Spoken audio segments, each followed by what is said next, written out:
Assalamu alaykum. Xitoy qulaydigan az qaldı nomli programmamning aziz ishtirokchilari. Men Gulshan Abduqodir Sahar, Kanadaning Toronto shahrida yashayman. Bugungi Xitoy qulaydigan az qaldı nomli programmamning 36-qismi orqali sizlar bilan yuz ko'rishganligimdan intayin xushalman.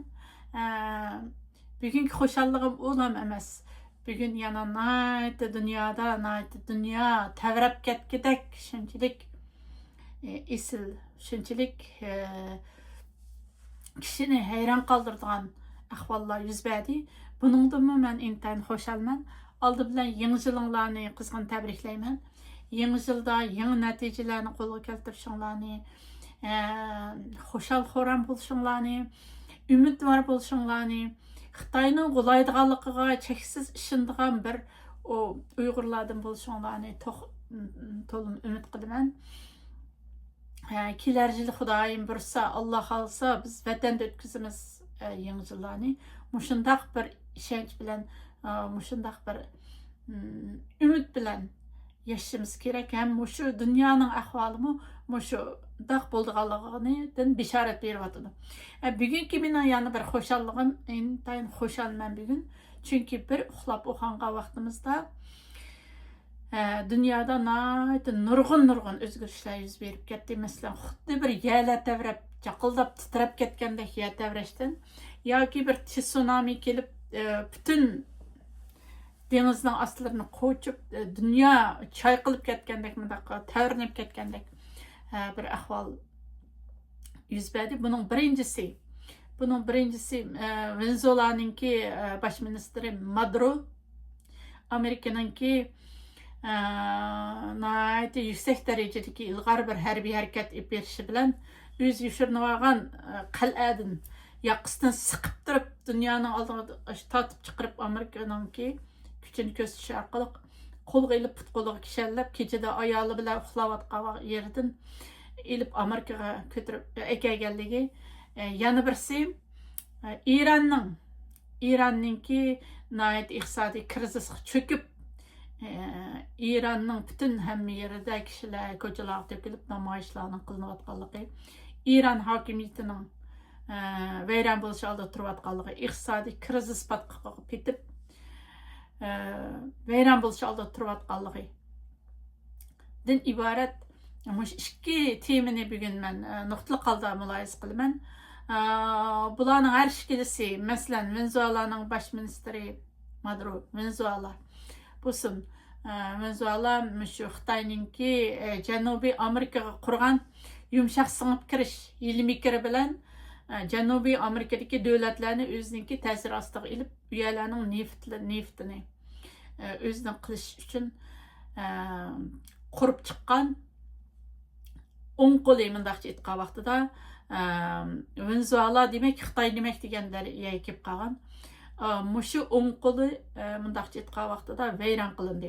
Bugungi Maduroninki yoqasidan siqib tortib ekinib nimada Amerikada adolat sotining oldiga chiqarilishi aytganlikka Xi Jinpingning mushu oqibatga qoldiganligining bishorati. Keyin programmamning keyingi ilgarilagan qismlarda bu haqda yana chuqur mulohazalarni baraman. Onundan boshqa İran bo'lsa, shu O'rta Sharqdagi Xitoyninki qo'li. Men o'tgangi qism programmalarimda İranning umumiy ahvolini, Xitoy bilan bo'lgan munosabatlarni tasvirlab kelib, İranni xuddi Xitoyning bir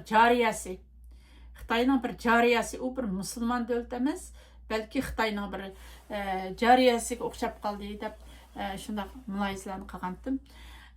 Unda bo'lsa men programmamni ichiga kirib ketdim. Shundaq dunyoda hayron qolarliq bir ahvol yuz berdi. Bir davlatning Venezuelaninki bosh ministri Maduro Amerika ipag'a yuksak darajadagi bir harbiy harakat orqali Amerikaga ib kelinib New York ko'chalarida sazoy qilindi. Bir diktatorning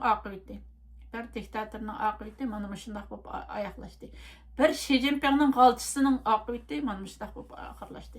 Uyg'ur qirg'inchiligining bosh planlovchisi Xi Jinping degan jallodning o 3 milyondan 6 milyongacha Uyg'urni jazo lagerlariga tashlagan bir jallatning bilan eg'iz burun yalishib yurgan Madro'ninki oqibati mana shundoq oxirlashdi. Dunyo adolati endi o'zini ko'rsatishga boshladi. Qarindoshlar, shuning uchun Uyg'urlar umidli bo'lish kerak. Bugungi Madro'ning shundoq put-qo'l kishanlangan holda ayoli bilan uxlayotgan yerdan, eng kuchli qal'alarning ichiga yoshiringan yerdan tatib ochiq qilib adolat sotiga topshirilgan bo'lsa, bu ata Shi Jinpingning mush kunga qoldiganligining beshorati. Shuning uchun Uyg'urlar umidvor bo'lish kerak. Quruq munoziralarni tashlab, ilg'or fikrlar bilan vatanimiz oz qoldi. Xitoy hokimiyati g'ulagandan keyin Uyg'urlar qanday qilib o'zininki go'zal Sharqiy Turkistonini qanday qurib chiqish kerak? Mushaqqatdagi fikr, ideya, tushunchalarga Uyg'urlar o'zininki diqqat e'tiborini shunaqa markazlashtirish kerak deb o'ylayman. 2026-yillik yangi yil mana shunday kutib olindi. Bek tantana bilan kutib olindi. Madro'ninki qo'lga ilinishi ham butun dunyoning ko'z oldida Amerika askarlari tarafidan qo'lga ilinib, put-qo'l kishanlangan holda Amerika adolatining, Amerika sud mahkamasiga topshirilib berilishi orqali kutib olindi yangi yil. 2026-yilning 2-yanvar kechasi Amerika uchun, butun dunyo uchun, bizdek mazlum Uyg'urlar uchun shundaq madaniy bir dunyoda 2026-yilda qirg'inchilik bilan ingrayotgan, qirg'inchilik, Xitoyning qirg'inchiligi sababidan ota-onalar o'zi ko'rishamayotgan, chet ellarda sarson sargardon bo'lib yurayotgan Uyg'urlar uchun bir tarixlarga tamg'isini bosgan bir kecha bo'ldi. Shu 2-yanvar kechasi 2-yanvardan 3-yanvargacha qarab kechada 2-yanvar kechada ep berilgan bu harakatda bir diktator Xitoyning o'ng qo'li bo'lgan Madro Amerika ilib borgan harbiy harakat orqali qo'lga ilindi. Bu qitim Amerika ilib borgan bu harakat diktator Madro Uyg'ur qirg'inchiligining bosh planlovchisi Shi Jinpingning eng yaqin odami. Shi Jinping bilan eg'iz burun yalishib yurgan, dunyoda kim qanday zulmlarga uchrayotdi, kimlar nima bo'layotdi, buning bilan kori yo'q.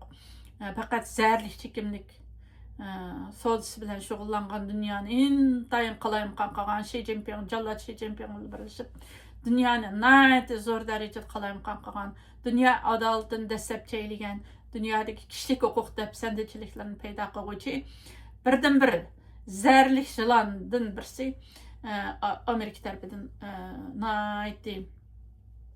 dabdablik oldi qo'lga ilindi. Xuddi bu Amerikaningki Ironga yaqin, Amerikaningki Ironning yer osti yadro qurollari bazasini bombardiman qilib Ironninki yadro qurollari bazasini yo'q qilganligidek bir ta'siri cho'ng bir harakat bo'ldi. Ya'ni Amerika Ikkinchi dunyo urushidan buyongi cho'ng zo'r bir siyosiy o'zgarish bilan Venezuelaning ministri Maduro va ayolni uxlayotgan yerdan qo'lga ilib Amerikaga ilib keldi va Amerika o'zininki kuchini dunyoga bir ko'rsatib qo'ydi. Endi bu yerda qo'yiladigan bir savol, ammo Xitoy Maduroga yordam qila oldimi? Qilamadi. Qo'lga ilinishiniki oldi keyinda Xitoyninki yuqori darajalik amaldorlar bilan Maduroning bir diplomatik ko'rishishlarning bo'lganligi, Xitoyninki cho'ng yordamlarni qilamiz deb cho'ng gaplarni qilganligi va uningga radar va boshqa narsalarni beramiz degan bo'lsa-mu, lekin bularninki amalga oshmay Xitoy diplomatlari bilan ko'rishib 10 soatdan keyin sətçilik bilan, nəhayət sərt bir holatda dunyoning qarshisida hamma odamni hayron qoldirayotgan darajada qo'lga ilindi Maduro. U bu yerdagi shuni bilishimiz kerakki, Xitoyninki bu yerda undaq cho'ng strategik sherikim, bunday cho'ng strategik sherikim deganlarning hammasi bir quruq gap bo'lib, bu Venezuela bilan intayin cho'ng Xitoy iqtisodiy sherik bo'lgan bo'lsin, lekin shundaq hayot mamlat masalalari kelganda dunyoning ishlariga hech bir aralashib boqqan davlat emas Xitoy. İran bilan shu, Venezuela bilan shu hech qandaq bir dunyo adolatiga oid, dunyo adolat bilan boshqarishga oid, haq adolatni joyiga keltirishga oid ishlarda Xitoy hech qandaq aralashmaydi. Masalan, Talibandek diktator hokimiyatlar bilan, İrandek diktator hokimiyatlar bilan, Venezueladek shundaq zarli chekimlik savdosi qilgan davlatlar xalqi bilan kori yo'q, chiriklik patqiqib ketib ketgan davlatlar bilan uning hech qandaq tuzilmasi, qurilmasi, ideologiyasi bilan kori bo'lmaganida o'zining manfaatini chiqish qilgan neft, xom ashyo, o'zining ichirqab ketgan neftga bo'lgan ehtiyojini qamdash uchunlar dunyoda mavjud bo'lib turayotgan bir parazit qurut Xitoy. Bu adolat ma'nosidan aytgan vaqtida Xitoy hech qandaq bir dunyoning hech qandaq bir ishlariga aralashmaydigan bir davlat. Endi Venezuelaga kelsak, Venezuelani men Xitoyga ulaydigan az qoldi nomli programmamninki shu 35-qismida sizlarga Venezuelaning ahvolini nəhayət yaxşı təhlil qilgandim. Shu 35-qism programmamni ko'rib baqsanglar bo'ldim. Venezuela dünya boyunca saflıq darajasi intayin yuqori bo'lgan, neft zaptisi intayin mol, dunyo bo'yicha birinchi o'rinda turadigan davlat. Janubiy Afrikada, Janubiy Amerikada. Xitoyning Janubiy Amerikaga singib kirishida birinchi nomerlik ko'riklik rolni o'ynayotgan, Xitoyni yo'g'intayotgan, Xitoyning azon neftlari bilan, Xitoyga butun neftlarni setish bilan Xitoyni shunchalik holatga egab qo'ygan, o'sha birdan bir g'alcha, mundaqcha aytganda Xitoyning g'alchiligini qilgan bir davlat. Buningki dunyo yuzidan yo'q, Madurodek bundaq bir ministerning dunyo yuzidan yo'q bo'lib ketishi, dunyo adolatininki chaqnayotganligini, Uyg'urlardek mazlum millatlarga bir umid berilayotganligining bishorati. Bugun Venezuelaning baş ministri Maduroning beshiga kelgan bu oqibatning Xi Jinping, Jallod Xi Jinpingning Uyg'ur qirg'inchiligining bosh planlovchisi Jallod Xi Jinpingning beshiga kelganligining bishorati. 150 dan ortiq urush aeroplani bilan nəhayət ciddi holatda harbiy harakat elib berish orqali Maduroni qo'lga oldi. Bu harakatga Amerika mutlaq qarorliq harakat, mutlaq cho'qim elib berish zarur bo'lgan, dunyo tartibini asliga keltirish, dunyo adolatini asliga keltirish uchun mutlaq elib berish tegishli harakat deb ism berdi. 1962 yil elib berilgan zo'r ko'lamlik Kuba krizisidan keyinki yana bir qitimliq cho'ng zo'r harakat bo'lib hisoblandi dunyo tarixida. Bu jihatdan aytgan vaqtida Uyg'urlar nihoyat umidvor bo'lishi kerak. Ikkinchi qitim Xi Jinpingning beshiga kelganligini, bu ishlarninki cho'qim muqarrar qonuniyat ekanligini muayyanlashtirish kerak Uyg'urlar. Bu yerda bir narsani qo'shim chiqib o'tishimga to'g'ri keldi. Hurmatli qarindoshlar, Uyg'ur qirg'inchiligi undaq siz va men o'ylagandek qirg'inchilik emas. Biz faqatlam dengizning ostidagi muzdog'ning dengizning ustiga chiqib qolgan kichikina bir burjukini ko'rib turibmiz. Ama Uyg'ur qirg'inchiligi, Jallod Xi Jinping tarafidan berilgan Uyg'ur qirg'inchiligi biz o'ylagandan nechasi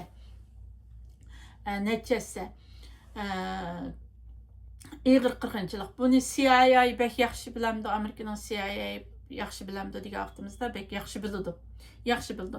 Amerikada chiqayotgan shu qonunlar Uyg'urlarning beshiga kelgan bu kunlar Uyg'ur qirg'inchiligi qonun deb e'tirof qilishi Amerika Tashqi ishlar ministrligining onundan boshqa majburiy emgak aldın elish qonuni qatorliq bir yurish qonunlar e'lon qilindi Amerikada. Bularning hammasi quruq chiqarib qo'yilgan qonunlar emas. Bu bir Uyg'urlarning bir arxivining turg'izilayotganligining belgisi. Amerika bir uzun muddatli strategiya, kuchli bir paktlar orqali bir narsalarni ib bordi. Shuning uchun o'tganki programmalarimda men sizlarga ta'kidlab o'tib ketgan Amerikadagi Uyg'ur qirg'inchiligi deb e'tirof qilishi Amerikaningki bu oddiy bir gap emas. Uningda shu hozirgi hukumat garchi Uyg'urlarni tilga olmayotgan bo'lsa-mu, Amerika Tashqi ishlar ministrligi Uyg'urlar qirg'inchilik yurgizilyapti deb qirg'inchilik deb e'tirof qilgan bo'lsa, Amerika hukumati, ya'ni shu Trump hukumatining Amerika kongressiga davomli holda Amerika kongressining talabi bilan Uyg'urlarning hozirgi ahvollari qanday bo'layotdi, qayerdan qayergacha qirg'inchilikning ahvollari qanchalik saviyaga keldi, bularning hammasini shu Amerika hukumati Amerika kongressiga ma'lum qilib turdi, davomli ma'lum qilib turdi. Amerika hukumati bu Uyg'urlarga oid uchurlarni qayerdan oldi? CIA orqali Amerika bexatarlik idorasi, dunyodagi eng kuchli bexatarlik idorasi. Shu bexatarlik idorasi orqali Uyg'urlarning butun biz bilmaydigan lagerlar, turmalar, yer osti turmalari, o'shalardagi ahvollarni hammasini kuzatib nim qilib tura oladi. Uningdan boshqa shu kelar qitimda Xi Jinpingni qo'lga olishda mushular paket bo'lishi mumkin. Mushundaq bir dunyoda 21-asrda Uyg'urlarga qarata qanday qirg'inchiliklarni ib borayotgan paketlarni Amerika oshkorlash orqali bo'libmi hozirgi shu majburiy emgak orqali Uyg'urlarni majburiy emgak ishlatish orqali Uyg'urlarning ona vatandan chiqqan paxta, pomidor va boshqa mahsulotlarni Uyg'urlarning o'zini yana majburiy azam bog'liq ishchi qilib ishlatish orqali dunyoga eksport qilish bilan jinoyat o'tkazayotgan bu jinoyatlarni Amerika pash qilish orqali uningdan boshqa Amerika xalqini fentanyl bilan zaharlaganligi,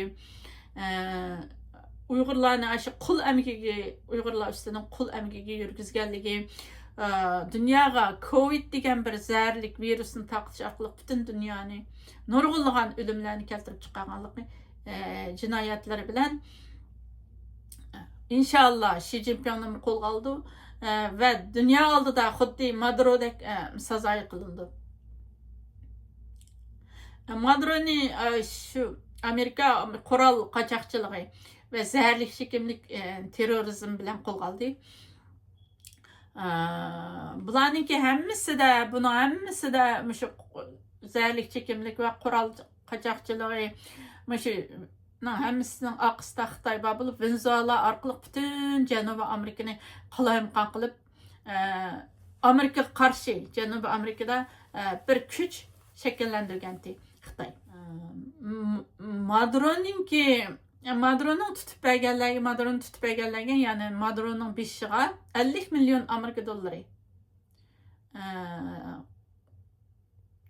tutish buyrug'i chiqargan Amerika. Bu moyatda Xitoyga berilgan hammasi Xitoyga berilgan bir signal bo'lib, Osama bin Ladenga 25 million, Saddam Husaynga 35 million, 25 million tutish buyrug'i chiqarilgan bo'lsa, Maduroga 50 million dollarlik tutish buyrug'i chiqarilgan. Buning hammasi Xitoyga berilgan bir signal.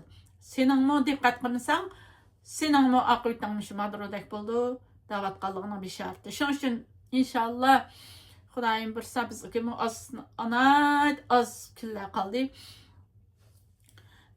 Shu Maduro yoqasidan siqib uxlayotgan yerdan, yoqasidan siqib ayoli bilan shikasini uxlayotgan yerdan qo'lga putiga ko'yi silinib, butun dunyoning oldida, matbuotlarning oldida yoqasidan siqib ekib Amerikada adolat sudining oldida jaqildatib o'tag'izib qo'yib, koygandan keyin Donald Trump efendim özünün Twitter'da hem medialarga çıkıp bayanat e'lon qildi. Donald Trump efendim dunyoga bergan bayonotida Venezuelada bexatarlik asli kelganga qadar shuningdek Venezuelada bir Venezuela'nın mənfəətlərinə vəkillik qıldığı yaxşı bir yol başçını saylab tepib çıxanğa qədər Venezuela Amerikanınki başquruşuda buldu. Amerikanın çoğ neft şirketləri Venezuela'ya kirib Venezuela'nın neft sahasını canlandırdı. Dedi Venezuela bundan keyin Amerikanın başquruşuda bulduğunu e'lon qildi. Bu gayet zor bir dünyada bo'layotgan cho'ng bir o'zgarish bo'lib, buningdan bir yil burun, 5-6 ay burun biz buni hech bir tasavvurmi qilolmaydik. Donald Trump efendim hokimiyat beshiga chiqqan shu qisqagina bir yilga yetmagan vaqt ichida bir yil vaqt ichida cho'ng o'zgarishlarni asl qildi. Demak, hozir bir davlatni ministrini qo'lga ilib Amerikaga kelgandan boshqa Venezuelani hozircha biz boshqarib turibmiz dedi. Bu Venezuela'nın beşiq kelgan kun inşallah Xudoyim bilsa Sharqiy Turkistonning mo beşiq kelishi mumkin.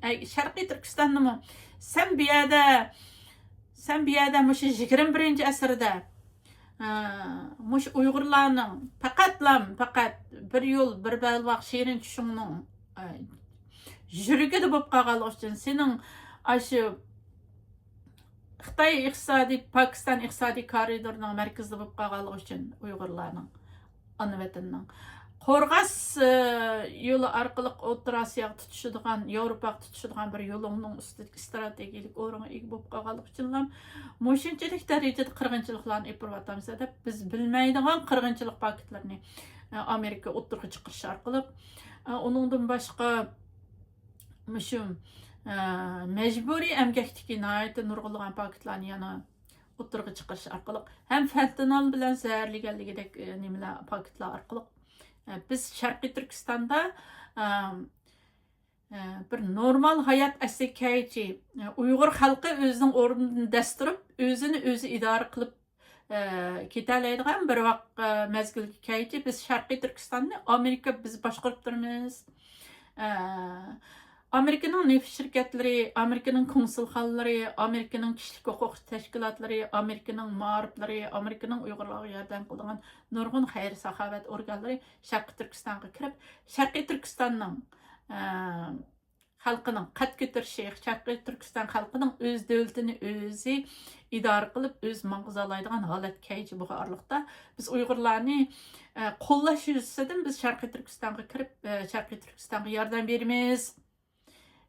Deyish orqali Sharqiy Turkistonga ig'dorchiligini Amerika o'z qo'liga ip qilishi mumkin. Bu qash bilan kirpikning orlig'idagi masala Venezuela o'rnigi buningki bekshiroq emasligidan derak berdi. Uning ustiga yana bir ehtimollik Amerika shu Tayvan aniki Yaponiya qatorliqlar bilan Xitoyni etishib qo'yadi bu Tayvan masalasida. Xitoy hokimiyatining o'rniga Tayvanni dastishi va bu orqali Uyg'urlarga nurg'unlagan yaxshi fursatlarni ib kelishi mumkin. Shuning Uyg'urlarga umidvor bo'lish kerak deb o'ylayman. Amerika prezidenti Donald Trump o'zining so'zida yana bu 2-Dunyo urushidan buyon dunyoda hech ko'rilib boqmagan bir natija. Biz 150 askar bilan bu g'oyat zo'r harakatni ifodadik. Hech qanday zarar ko'rmadik. Bir askarimiz o'ladigan o'lim yetim ishlari yuz bermadi. Madroni kuchli mustahkam bir qo'rg'onning ichidan yoshirinib olgan yerdan yoqasidan tutib so'rab chiqqanligini tilga oldi. Bu Amerikaning dünyani hayran qaldırdıgan kuch ko'rsatishi, Amerikaning harbiy kuchini ait kuchlik hech kim Amerikaga yetemaydi, g'idan qilolmaydi. Amerika bek kuchlik davlat dedi Donald Trump efendim. Onundan boshqa Sulaymani, Al-Baghdadi va Eronninki yer osti ximiyalik qurollar bazasi qarta ilib berilgan harbiy harakatdan keyinki zor ko'lamlik harbiy harakat bo'lib hisoblandi. Bu harakat yarim kechada ilib berildi. Amerikaning nimalarni qilishga qodir ekanligini, Amerikaning qanday bir kuchli davlat ekanligini dunyoga namoyon qildi dedi. Undan boshqa Amerika o'zining kuchini Venezuelada ko'rsatdi dedi. Bizningki qurolli kuchlarimiz va adolat kuchlarimiz yarim kechada Maduroni qo'lga oldi. Ayoli bilan birlikda qo'lga olindi. Amerikada adolat soti tortildi dedi. Bularning hammasi Xi Jinpingga berilayotgan bir signal va mesaj. Dunyoda diktatorlikning butunlay tugaydiganligini, haq adolatning parlaydiganligini ki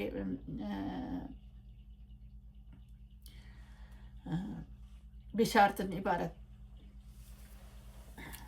Endi bugungi shu Venezuela haqida ilib boradigan tahlilim muloyiza mishada oxirlashdi. İnşallah Xudoyim bursa Xi Jinpingning oqibati mana shundoq bo'ldi. Uyg'urlar tantan qilgan kunlarga az qoldi. Endi ikkinchi muhim temam nima? İran o'zinglarning xabaringlar bor. İranni o'tganda men muloyiza qilgan o'tgangi programmalarimda oldingi qismda programmalarimni ko'rsanglar bo'ldi. Meningki Gulshan Abduqodir yüz putuk, ya'ni Facebook adresimdan ham YouTube Gulshan Abduqodir YouTube kanalimdan programmalarimni ko'rib baqsanglar va yaxshi ko'rgan bo'lsanglar yaxshi belgilarni berib qo'yishinglarni va o'zinglarning programmamga bo'lgan ko'z qarashinglarni yozib qo'yishinglarni. Xitoy Xi Jinpingning oqibatining Madurodek bo'lamdi, bo'lmamdi. Bularga bo'lgan ko'z qarashinglarni yozib qoldirib qo'yishinglarni umid qilaman. Endi men tuvanda shu İran masalasi haqida Xitoyningki o'ttir sharqdagi birdan-bir g'alchisi, Xitoyningki jariyasi o'zini diniy davlat da'vogan bilan islom dinini oyoq osti qilayotgan.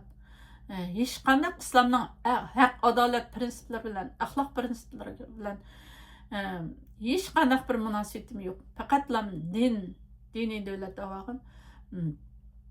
Xitoyning Shanxay 5 hamkorlik tashkilotidagi birdan-bir a'zosi, ya'ni o'tgangi qism programmalarimda xabaringlar bor. Shanxay 5 hamkorlik tashkiloti degan 100% Xitoyning dunyo miqyosida Xitoyning Uyg'urlarni qo'llab tutish tashkiloti Shanxay 5. O'ttir sharqdagi vakili İran haqida tuvanda muloyiza qilib borman.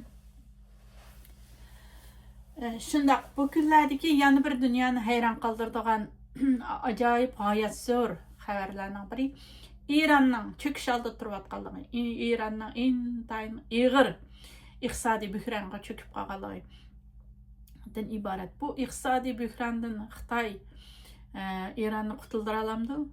Xitoydan iborat strategik sherigini, Xitoyni eng arzon neftlar bilan ta'minlayotgan İranni bu buhrondan qutuldira olamdi. Hargiz qutuldiramadi. Chunki İran chunqur holda bu buhronga petib ketdi. İranning butun hamma yerida namoyishlar, urib chiqishlar, İran xalqi qo'zg'alib o'rinlardan turib ketdi. Nemishki İran bugungi ahvolga kelib qoldi. Bu biz muloyiza qilgan, men bugun muloyiza qilgan masalalarning yana biri. Bu masala faqat İran masalasi emas, balki rayon va dunyo siyosati bilan bevosita bog'liq bo'lgan bir masala. İran Xitoyningki hech bir bu tahdidlarni tushunib yetmedi. Xitoyningki o'zining qanchalik bir zarlik İran xalqi va İran davlati uchun bir zarli qo'l ekanligini tushunib yetmedi. Xitoyningki butun g'alchiligini qildi. Ham azon neftlarni azon bag'at sotdi. Ammo bugungi İranning bugungi ahvolni qutuldirishga Xitoy qo'lni so'za olamdi? Yo'q, so'zamaydi. Dunyoga hech bir qachon qo'l so'zib boqqan dunyo masalalar haqida o'ylanish bilan kirib boqqan davlat emas Xitoy. Faqat o'zining manfaati, neftga bo'lgan ehtiyojini qondirish uchun hamma yerga qo'lni so'zib, yumshoq singib kirish orqali u davlatlarni to'zoqqa tushirish orqali ulardan manfaat elish shunaqlan bir davlat Xitoy. Endi texmi cho'nqirlagan holda tövende İran meselesi haqida bir mulohaza qilib boqaylik. Bu yerdagi İran'ninki iqtisodiy buhronga tushib İran hokimiyatining langshib qolganligi, İran hokimiyatiningki g'ulash oldida turayotganligi. Bu yana atiki Xitoyninki g'ulaydiganligining beshorati. Endi bu yerda shunday savollar kelib chiqadi. Nemishki İran bu holga kelib qoldi?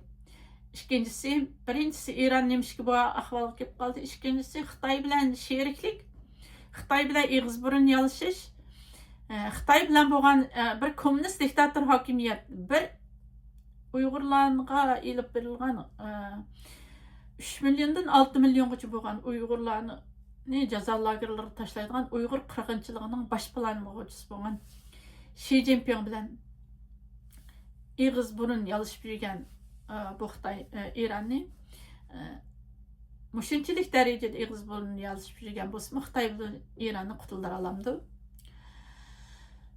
Bu boshqa davlatlar uchun ogohlantirishmi degan savollar kelib chiqdi bizga. Albatta bu Xitoydan iborat bir davlat uchun bir ogohlantirish. Xitoy İran nemishki bu ahvolga kelib qoldi? Biz bu birinchi savolimizga javob yuzidan mulohaza qilib boqaylik. Birinchisi jazolar. İqtisodga İran iqtisodini qattiq uryapti. İran iqtisodi bugun intayin ig'ir ahvolda, chunki Amerikaning bergan nurg'un jazolari İranning iqtisodini uryapti. Buningda shu Amerikaning jazosi emas, g'arb davlatlarining jazosi asos o'rinda turdi. Uningdan boshqa g'arb bilan Amerika qatorliq davlatlar İranninki neft setishni cheklab qo'ydi. Shuning bilan İran o'zini Xitoyning qo'yniga itib, Xitoydagi bir diktator 3 milliondan 6 milliongacha bir musulmon Uyg'urlarning asosiy xalqi 90%dan ko'p xalqi musulmon bo'lgan Uyg'urlarning qirg'inchilik olib berayotganligi ko'z yumib Xitoyga o'zininki azam bahada neft sotdi. Onundan başqa İranninki shu bank tizimi, bank sistemasi dunyo bozorlaridan ayrilib qoldi va intayin cho'kib ketdi bank sistemasi İranning. Onundan başqa davlatga kiradigan davlatlik pul manbalari azaydi. İranning puli bo'lgan real o'zining qiymatini yo'qotdi. Enflasyon, ya'ni enflasyon deganimiz o'sim bo'lamdi. Shunga o'xshagan narsalar nihoyatda yuqorilab ketdi. O'sim, ya'ni shu xalqni nihoyatda bek azdi va azoblandi. İran xalqi intayin ig'ir bu diktator diniy hokimiyatning sababidan intayin ig'ir zulmlarni boshdan kechirdi. Qisqasi xulosalagan vaqtimizda İran mana shundaq ahvollar sababidan iqtisodiy normal ishlamaydigan ahvolga kelib qoldi. Ikkinchi cho'ng jihatdan aytganda ideologiyalik davlat tuzumi sababidan bo'lib İranda davlat iqtisodga emas, balki ideologiyaga qarab qaror qilindi. Ya'ni diniy rahbar saylangan, o diniy rahbar hukumatdan kuchli. Mushundaq bir diniy rahbar hukumatdan kuchli bo'lganini qarmasdan yani bu din davlati davagan bilan mahiyatda bir quruq din davlatidan iborat bo'lib 3 milliondan 6 milliongacha Uyg'ur musulmon faqat namoz o'qiganligi uchun, faqat Qur'on Karimni uyda saqlaganligi uchun, faqat uydan bir joy namoz chiqib qolganligi uchun, faqat Alloh xolisa degan gapni ishlatganligi uchun, faqat Xudoyim bursa degan gapni ishlatganligi uchun 10 yildan 20 yilgacha kesilib ketayotgan, Qur'onlar ko'ydirilayotgan mushundaq bir Xitoydan iborat bir davlatga bir ig'iz bunda qilsang bo'lmaydi, bu Uyg'ur musulmonlarga bunda qirg'inchilik, bunda adolatsizlik qilsang bo'lmaydi deb Qur'onning haq adolati tarafidan turibmi undaq bir gap qila oladigan hozirgi dunyoning pravinidan iborat mush Xitoy oldida bir ig'izmi haq adolatlik bir gap qilgan, inkas bergan bir davlat emas. Endi Qur'on qissalarini bek o'qiyman men. Nihoyatda qimmatlik Qur'on qissalari o'qib qo'yish ham emas, buni mulohaza qilish kerak. Qur'on qissalari taki shu qiyomatga qadar kuchga ega o'tgan Qur'on qissalaridan Yusuf alayhissalomning qissalarini misol qilib olgandim. Bu qitimmi mana shundaq mushu Mayinmi shu Ironningki shu diniy liderlar o'xshash diniy liderlarning sababidan ashtaq haq adolatni yeriq joyiga keltirmagan axloqsiz bir qavmga nisbatan Qur'on qissalarida jazolangan qavmlar bor. Masalan, Nuh qavmi, Od qavmi, Samud qavmi, Lut qavmi, kufrlik, zulm, axloqsizlik, payg'ambarlarni inkor qilish, qisqasi islom dinininki axloqiy va adolat prinsiplarini inkor qilganlik uchun jazolangan. İranmı mana shundaq bir Allohning jazosiga uchrashga tegishli bir davlat, ammo bu yerda xalqini Iranning diktator hokimiyatini ayirib qarash kerak. Iran xalqi bir xalq bo'lish sifati bilan yaxshi esil xalq, Uyg'urlar qilib qirg'inchiliklarni ular diktator bir hokimiyatning, diktator bir medianing hokimiyat ostida bo'lganligi uchun yaxshi bilmasligi mumkin. Lekin bu yerda tilga elayotganimiz shu Ironningki hokimiyatiga qartilgan. Alloh mana Qur'on qissalarining bizga bayon qilishicha, Alloh shundaq nurg'ulg'an Od qavmi degan o'xshash nurg'un qavmlarni shu Irondek bo'lib qolganligi uchun jazolandirgan. Bu yerdagi shu diniy rahbarning kontrolliga ostidagi inqilob muhofazat qo'shini Ironningki iqtisodini nazorat qildi. Parxo'rlik nihoyatda ig'ir bo'lib, bu yerda bir huzur halovat, baxt saodat degandan gap ochgan bo'lmaydi. Endi bu yerda Xitoyga o'xshab ketadigan yerlar qandoq degan vaqtida parxo'rlik petib qolganligi, sarmoya, hech qanday bir sarmoyaning ishga qism qartilmaganligi, uniki yoshlarningki ish topolmaydiganlik ahvollarining hammasi hozir Xitoymi shu Irondek bo'lish yo'li qarab ketyotidi. Ironda bu bilimliklar, bilim odamlari, ziyolilar Irondan qochib chet ellarga chiqib ketdi. Xitoyda shunday. Xitoyda ilg'or fikrlik, ziyolilar Xi Jinpingning diktator hokimiyatidan qochib, qo'lga ilishidan qochib o'zlarini xabari bor o'tgangi programmalarimda momentlar olgan. Xi Jinpingning degan Xi Jinpingga qarata bir ig'iz undaq o'qitichi fikrda bo'lganlarning hammasini Xi Jinping turmaga tashlab atganligi uchun, harbiy qismdan shundaq qilayotganligi uchun o'zining ishongan amaldorlariga endi ishonmasdan qo'l qo'yayotganligi uchun nurg'ulg'an bilimlik, Xitoydagi bilimlik odamlar, yozuvchilar va boshqa kishilar hammasi chet ellarga qochganlik. Bu holat jarayonda Xitoy shu Ironga o'xshab qolgan yo'lga qarab ketyotidi. Ham bu bugungi Ironning bugungi ahvoli Xitoyning aytisi bo'lib qolishi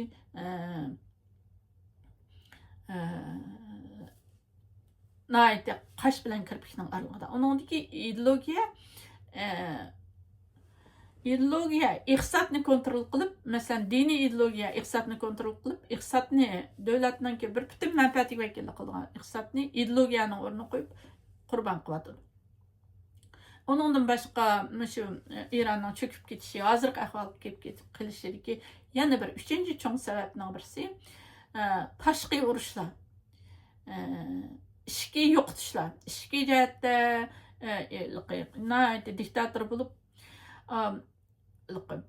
yog'liq chigimiding, andaqimding, mandaqimding, jamilar kirmiding degan sabablar bilan o'ziga qarshi davlatning manfaat nuqtasidan qalam tavratgan yozuvchilarni bir tarafdan tutqun qilsa, yana birisi o'zininki pulini İran Hizbullahqa, Suriye urushiga, Iroq va Yamandagi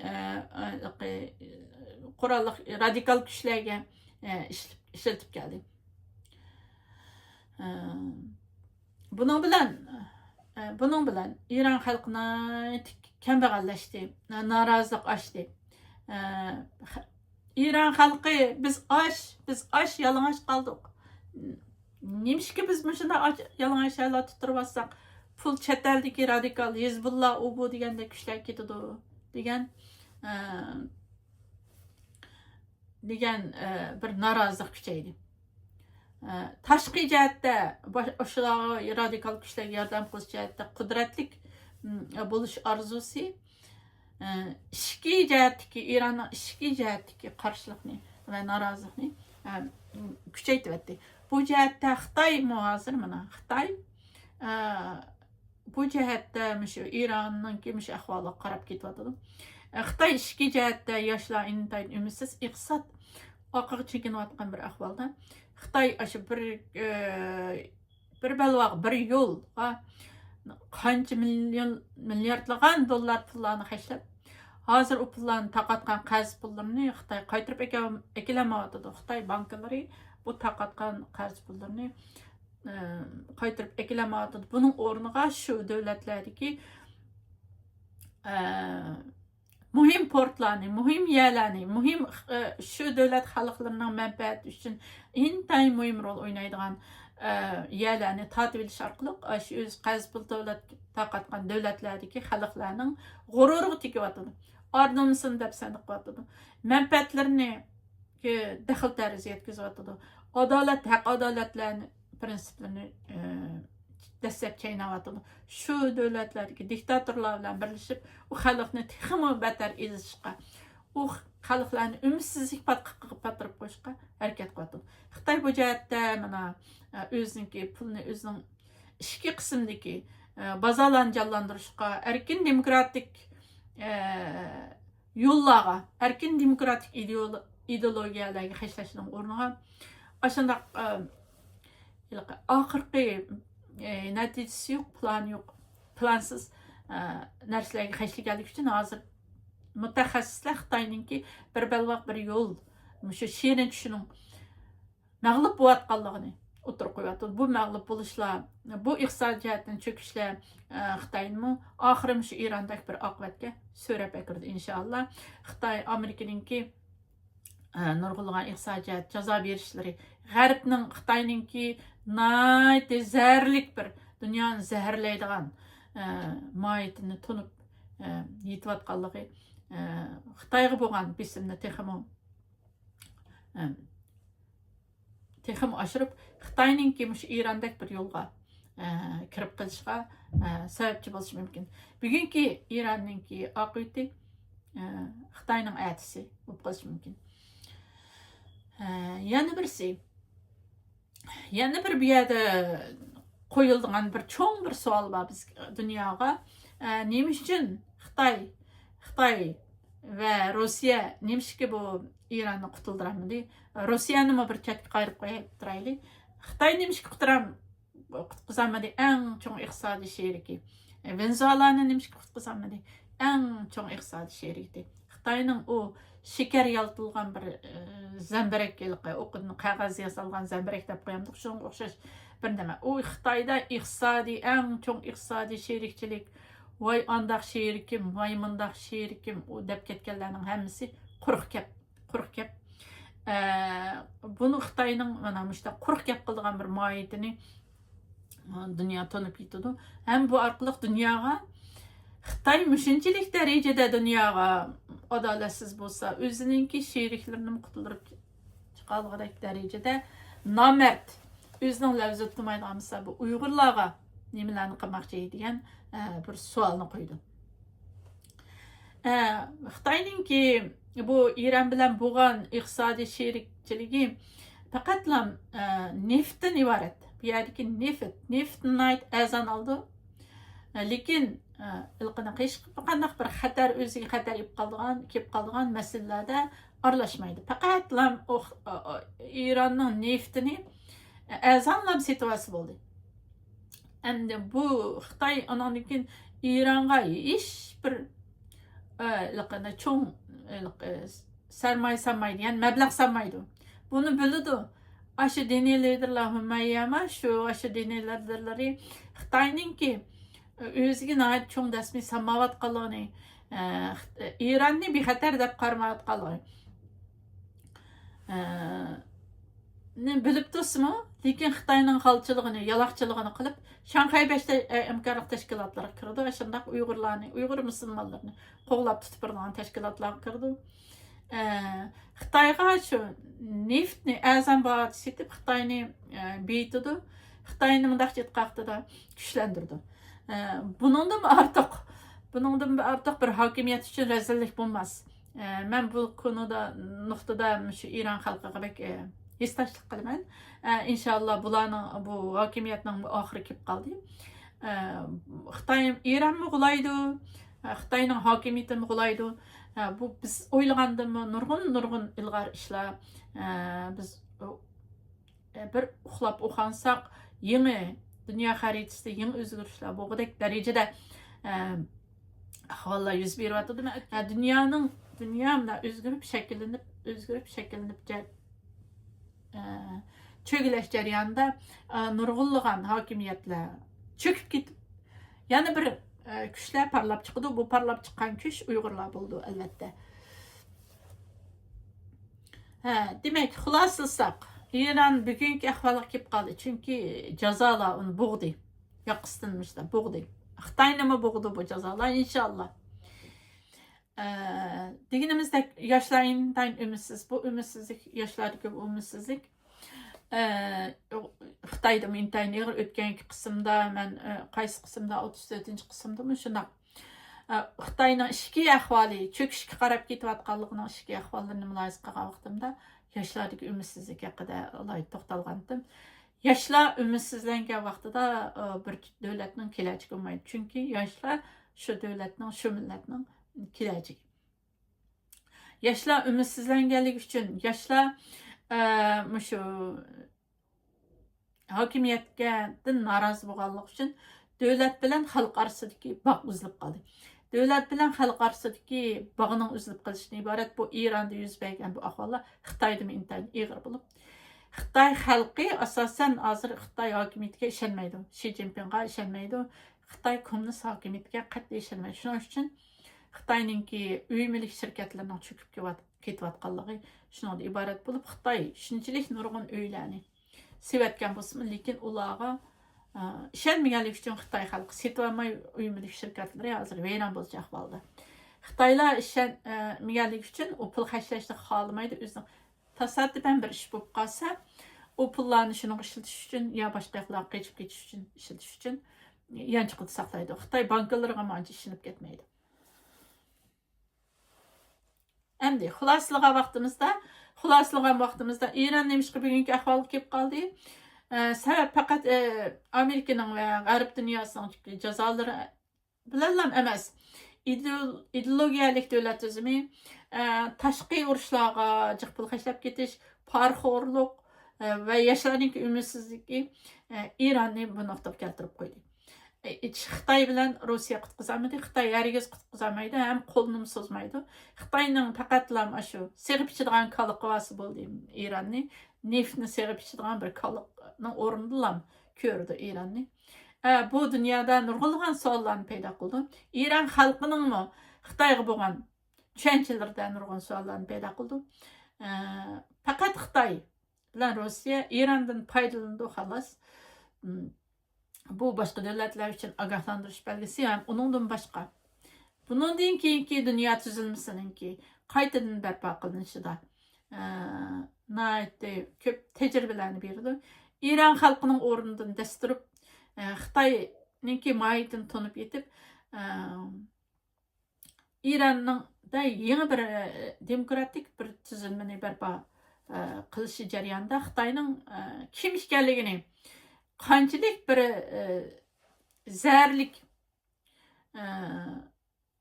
bir qo'l ekanligini tunib yetishida dunyo Xitoyning mohiyatini tanib yetishida bu qitimqi ahvollar nihoyat muhim rol o'ynaydi deb o'ylayman. Bugungi Iranning oqibati, atigi Xitoyning oqibati. İran xalqiga jasorat tilayman. İran xalqining ko'chalarga shundoq to'kilib o'zlarininki buhron oldida qolib qolgan hokimiyatni ag'dirib tashlab yangi hokimiyat qurib chiqish uchun ko'chalarga to'kilayotgan irodasiga opirin aytaman. Xitoyda bundaq bir ahvolning yuz berishi tasrak, lekin hamon bo'ldi bu. İranga o'xshash ahvol Xitoyda hamon bir kun yuz berdi. Demakki, shu bir hafta ichida o'tganki 15 kunning oldi keyinda yuz bergan Venezueladagi ahvollar, Venezuelaning bosh ministri Maduroning qo'lga ilinib dünya xalqining oldida putquluq kishansining oldida nihoyat bir satlashgan holda uxlayotgan yerdan ayoli bilan shu yoqasidan siqib turib qurollarni tanlab turib dünya adolatining oldiga akab o'tqazganligi va Ironda bo'layotgan mush ahvollar Uyg'urlarga nihoyat umid berdi. Uyg'urlar inshaalloh Xudoyim bersa kelar yilni vatandagi yangi yilni vatanda o'tkazamiz. Xitoyning mana shunday bir oqibatga qolganligining bu bishorati. Bu qash bilan ko'zning kirpikning orlig'idagi masala. Uyg'ur xalqiga nihoyat umidvor bo'lishga chaqiraman. Uningdan boshqa bu umidlarda bu vatanimizni qaytadan qurib chiqish Xitoy hokimiyati shunday bir buhronlarga duch kelib qolgan vaqtida biz qanday qilib bir yangi o'zimizning yangi vatanimiz Sharqiy Turkistonni qurib chiqamiz va gullantiramiz. Bu masalalarda fikr, ideya changelar intayin muhim. Fikr, ideya changelar intayin muhim. 2023 yili va 2024 yili Uyg'ur Project Fondi İstanbul'da 20 leksiya faoliyatini o'tkazgan. Bu 2 yilda qayta o'tkazgan faoliyatdagi asosiy maqsad shu Uyg'ur xalqininki chet ellardagi diasporadagi Uyg'ur ziyolilarining fikr, ideya change'larini shakllantirib Uyg'urlarning bir aql omri qurib chiqishidan iboratdi. Aql omri, fikr, ideya change omri nihoyat muhim. Bu qurol bo'lishdi nihoyat muhim. Men İstanbul 20 leksiya 2023 yil so'zlagan bir leksiyarimda men shunday degan fikr, ideya change'larimizning ilg'or bo'lishi. Eleştirel deganimiz nima deydigan, munozara qilinadigan temalar ustida munozara qilinadigan masalan Kanada qatorliq davlatlarning ilg'or davlat bo'lishidagi asosiy sabab fikr, ideya change'larning eleştirel change'lar bo'lganligi sababidan bo'lgan. Mush Uyg'urlarmi shunday bir change'larga ega aql ombirini qurib chiqishga nihoyat zarur. Aql ombiri nima uchun zarur? Quroldanmi bek zarur, chunki aql ombiri fikr, ideya change'lar, ilg'or fikr, ideya change'lar bo'lmagan vaqtida qurollar qo'limizga tushgan vaqtida u qurollarni dushmanga emas, o'zimizga qarab qolgan ahvollar kelib chiqadi. Men bu masalalarni o'tgan qismli programmalarimda bek ta'kidlagan 90-yillarda O'rta Osiyodagi bo'lgan qurolli kurashlarimizda fikr, ideya change'larimizga ilg'orlik masalasida fikr, ideya change'larimizda u qutbdan bu qutbga sakrash bo'lganligi uchun fikr, ideya change'larimizda hang bo'lganligi uchun fikr, ideya change'larimizning yiqilishib, jipsilishib ketamaganligi uchun birimizning fikrimiz bilan yana birimizning fikr, ideya change'larimiz nihoyat cho'ng farqlar hanglar bo'lganligi uchun O'rta Osiyodagi qurolli kurashlarimizda nihoyat ig'ir badallarni to'ldik. Shuning uchun fikr, ideya change'larimiz intayin muhim. Ikkinchi dunyo urushida intayin cho'ng ziyon tortgan Germaniya bilan Yaponiya qanday qilib o'rnidan dasturdi? Chunki ular fikr, ideya change'larga aql ombiri qurishga nihoyat ahamiyat berdi. Xitoyninki o'zinglar bilsizlar, Bejingda bir aql ombiri bor, uningki boshlig'i davomli Al Jazirada Mahdi degan bir muxbir nihoyat qattiq yoqasidan chiqib savollarni so'rab ketgan Mr. Gao degan bir sibayl Uyg'ur qizlarini, Uyg'ur yigitlarimizni oyoq osti qilganligi chiroyig'imi chiqib ketgan, chiroylari jallod chiroyib ketgan, ko'zlaridan, chiroylaridan shu bunda qaraganda jallod Sharqiy Turkistonda davr surgan jallod Shingsay jallod Jinsho'rinlarni eslatadigan chiroy bo'lib ketganiga qaramay, yana Uyg'ur Hadil singillar, Uyghur sisters and brothers, yani Uyghur ini singillarimiz deb turib so'zlaydigan aşı Mr. Gao deganmi, aşı Xitoyniki aql ambarininki qurg'uvchisi. Uyg'urlarmi mana shunaq aql ambarlarga ehtiyojli. Gapimni xulosalsam, mening demoqchi bo'lganim asosiy maqsadim sal chetnab ketib qoldim. Bu yil yana Uyg'ur Project fondi, Erkin Sidiq akamiz boshchiligidagi Uyg'ur Project fondi mushu İstanbuldan yana İstanbul 20 liksiya faoliyatini ipbamoqchi. Bu yil 9-oyning 22-23 kunlari. Buning maqol qabul qilishlar boshlandi. Mush faoliyatga aktiv qatnashishinglarni umid qilaman. O'zinglarning o'ylaganlaringlarni Sharq Turkistonni qandaq quramiz, qandaq qaytadan quramiz va qandaq gullantirib, qandaq qad ko'taramiz. Mushunga oid o'zinglarning o'ylagan fikr, ideya, tushunchalaringlarni yozib, maqol qilib, shu liksiya maydoniga berib so'zlab qilishinglarni umid qilaman. Uyg'ur Project fondi Erkin Sidiq akamiz yillardan buyon nurg'un kuch chiqarish jarayonida bek yaxshi ishlar qilyotdi.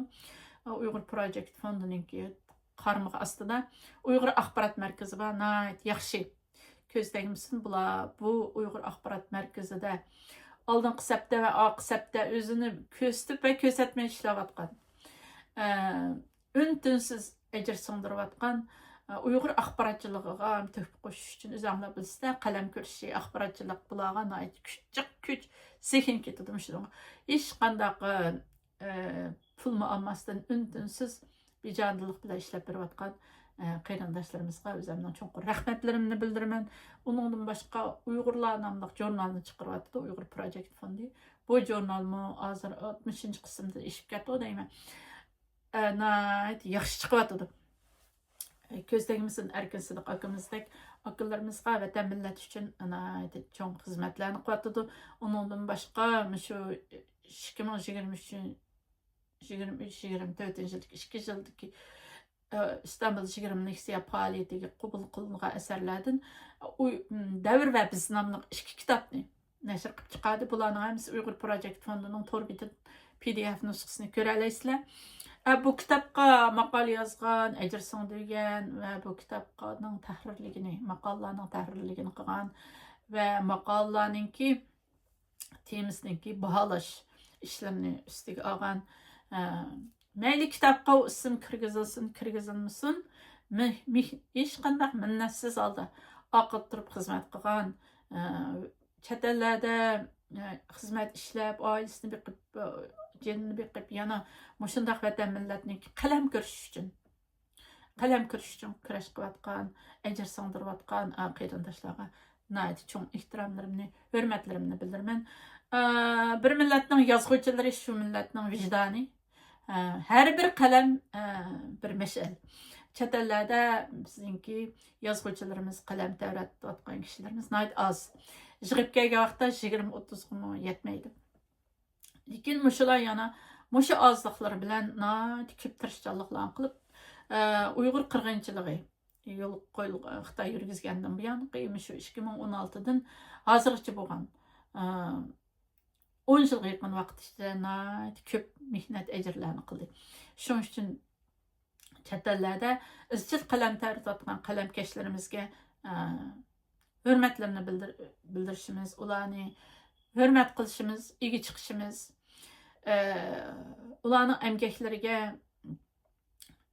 o'zimizningki hurmatimizni bildirishimiz lozim deb qarayman. Dünyani ishki narsa fatih qildi. Men İstanbul 20 liksiya faoliyatida shu gapni keskin tilga olgan. Birisi qurol, yana birisi qalam. Ammo qurollari texi pishib yetilmagan, shart-sharoitlari pishib yetilmagan millatlar qalam bilan fatih qila oladi. U yetarki u qalamning qandaq bo'lishi, qandaq davrishi, qandaq bir ideologiya bilan davrishi, qanchalik darajada kuchli bo'lishi muhim ahamiyatga ega. Onundan başqa shu Uyg'urlarningki yezqichilik, o'zininki qirg'inchilik kashmishlarini yezib, qirg'inchilik xotiralarini yezib, dunyolarni Uyg'ur xalqining beshiga kelgan qirg'inchiliklarning tarixlari bilan, xotiralari bilan ko'mitish haqida men İstanbul 20 liksiya 2024-2023 dan ta'kidlagan. Shuning uchun yozayli. kitaplarni nashr qilib taqtayli. İstanbuldagi mushu bu yilgi İstanbul 20 liksiya 2026 yillik faoliyatda ko'rishayli, o'zimizning fikrlarimizni o'rtoqlashayli, Uyg'urlarning bir fikr omirini qurib chiqayli. Shuning uchun bu yerda demoqchi bo'lganim 2026 yili Erkin Sidiq akamizning Uyg'ur Project fondi yo'l qo'yayotgan shu İstanbul 20 leksiya faoliyatiga maqola avating. Maqollaringizni avating. Agar o'zingiz leksiyaga boramagan taqdirdami, u baholash hay'atining 3 kishilik baholash hay'atining baholashidan o'tgandan keyin mazmun jihatdan baholashdan o'tgandan keyin u kitob kirgizildigan tema qilib tanlandi. Uyg'ur va davr va biz nomli kitobga uningdan boshqa tahrirlash orqali mukammal bir holatda bir kitob bo'lib chiqdi. Shuning uchun shu faoliyatga har biringlarning o'zinglarning aqliy emgiginglarni qatnashtirishinglarni umid qilaman. Tamam kul bo'lur. Bir poch maqola, bir qalam, bir tavrash, bir yezish, bir mulohiza qilish bizning fikr ideya tushunchalarimizni, o'ylaganlarimizni, Xitoyning qirg'inchiligiga qanday taqobil qilganligimizni qog'ozdagi bitish bo'lib hisoblanadi. Qog'ozdagi bitish, tarixlarga bitish bo'lib mangu Xitoy mushu qalamlarimiz orqali biz Xitoyning yoqasini ching siqamiz. Xitoy kelajakda Xitoyga ko'rsatgan faktlarimiz bo'ldi. Shuning uchun bu masalalarga sal qarmaylik qarindoshlar. İstanbul'da ko'rishgacha ama bulunlar. Men imkoniyatimning yetishicha tarshiman. 2023-22 yil u da bağlandım. Bunda fikir ideya tushunchalarimni o'tirib qo'ydigan bir so'rin sayna oladi bo'lsam, men o'zimni shunchalik baxtli his qilaman. Bazı qarindoshlarimiz so'rdi mendan İstanbul'da. Voy bu beklamchiq Kanadadan o İstanbul'a berish uchun bekchiq aeroplan biletlarini to'lashga to'g'ri keldi. Pul xərclashga to'g'ri keldi. Bu yer yotoqlar deytish. Amuş bir leksiya uchun shundoq qilamsizlar yo pulinglarni sizlarni aeroplan pulinglarni yotoq pullaringlarni Uyg'ur Project fondi ko'tarib beramdi degan gaplarni qilgan qarindoshlarimiz bo'ldi. Yo'q, hech qaysimizningki, meningki, shaxsan meningki va boshqa qarindoshlarimizningki aeroplan biletini va yotoq pullarini bizga Uyg'ur Project fondi etmaydi. Faqat va faqat vatan millatga bo'lgan cho'nqur sevgi, vatanimizni qanday qilib Xitoyning qirg'inchiligidan qutuldiramiz degan bir jiddiy mas'uliyat tuyg'usi va javobgarlik tuyg'usi, xalqimizga bo'lgan bir javobgarlik tuyg'usi bizni ashak so'rab opirib fikr ideya tushunchalarimizni leksiya qilib so'zlash maydonlariga so'rab opagan masalalarning birisi. Milletimiz uchun unchalik pullarni xashlayamizsak, unchalik qurbonliklarni beramizsak, biz qanday vatan qurib, qanday vatan xalqimizni Xitoyning zulmidan qutuldirib chiqamiz.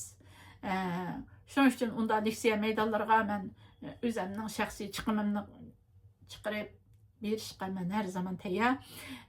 Ham shunday so'rovlarimiz bo'lsin, shunday maydonlarda o'zimizning fikrlarimizni, tugayli ishki hissiyotlarimizni hem yana şunu demekçimenki, yan ta'kidlamoqchimanki, Türkiye'nin o'z ichiga olgan dunyoning har qaysi joylaridagi Uyg'urlar o'zining 2016 yildan 2026 yilga bo'lgan 10 yil ichida Xitoyning ichki qismida Uyg'urlarni taqib olib, dunyodan bexabar holda qulib sevilib turib, qanday qirg'inchilik olib borganligini, Xitoyning teshida qolgan Uyg'urlarning bu ichki bo'layotgan ahvollar sababidan qanday ig'ir ruhiy bisimlar uchirganligi, ota-onalari bilan ko'rishaolmaganligi, qanday Xitoyning undan boshqa dunyo halqigan bisimi, dunyo halqigan terrorligi Uyg'urlar qarta aytgan.